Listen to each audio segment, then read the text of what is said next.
तो करी माँ के चोदो जौने दिने पैसा कमाए लगब न तो 50 बीघा का एक प्लाट खरीदब आ ओकरे चारों कोने पर एक एक मशीन लगवाई। ए जितुआ यहाँ हो भाई,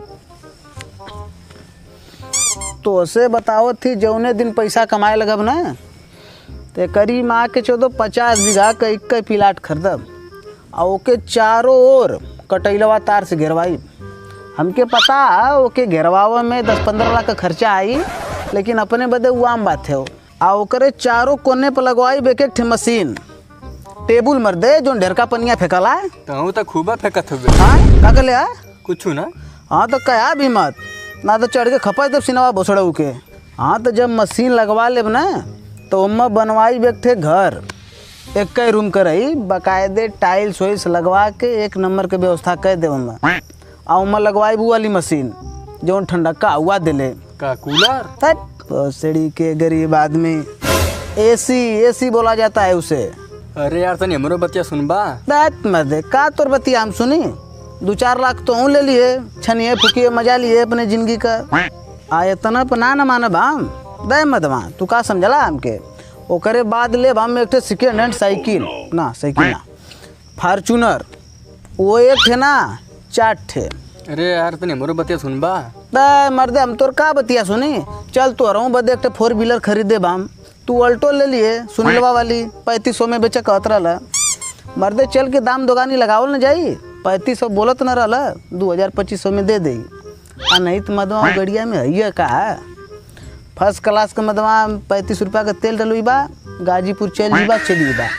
अरे मर्दे हमारे बतिया सुनबा। तत मर्दे कब का बतिया कर ले हुए। अच्छा चल हम तोरे बदे बनारस में ज़मीन खरीद दे फर्स्ट क्लास का है भी मकान बनवा दे तोरे बदे एक नंबर के व्यवस्था रहे वहाँ तू किराया पर दे के पैसा भी कमेबे तू। कौन जगह जमीन की नहीं मतलब पहाड़िया हम खरीदब तोरे बदे 4 बिस्सा जमीन 200 करोड़ के मिली महंग सिटी है वो। अरे मर्दे हमारे बतिया सुनबा कब से गिगड़ा थई तत मर्दे नहीं तो बतिया कर बतिया के दम गाड़ी मार देले। अच्छा बोल कौन बात है तोर बोल। बतिया ई है भैया कन्या जो हमारे 10 रुपये वाले ले रहा लौटा दे भैया बिहार में लूट लिया मर्दे लानी चट्टे बदे बतिया तब गाड़ी मार देले पैसा के तू पहले हमके अमीर आदमी बन जाए दे तोर 10 ना हम 10,000 लौटा दे हम तो के बस तू हमके अमीर बन जाए दे। हम जब अमीर बन जाब ना तो आई चप्पल थोड़ा पैरे घूमब दत मत वहाँ पागल भल हुआ। फर्स्ट क्लास का एक ठेले ब्लैक चिप का जूता सब रेड चिप का लेला हम ब्लैक चिप का ले। आप बनवाई बैठे सोने का सिकड़ी मोटा सब गट्टा इतना मोट पहिर के सिकड़ी आप लीनन का शर्ट आ पैंट आ लगाए के चश्मा एकरी माँ के चोदो जब मार्केट में निकलब ना तो निक जाने के गाड़ी फट जाई।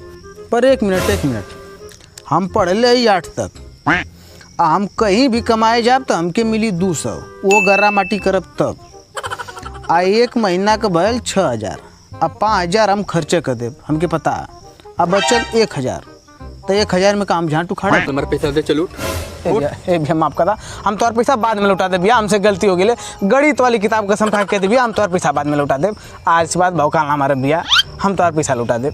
अना नो मन के होई अना राधा कौन जइया काहे ना राधा कौन जइया तलान चट बदे जरिया राधा जरूर कौन जइया हम तोर पैसा लौटा दे भैया माफ कर हम के बाद में तोर पैसा लौटा दे हम देबे कि ना दे ये थोड़ा टूटल हो भैया हाय वाला देखे मारा हाय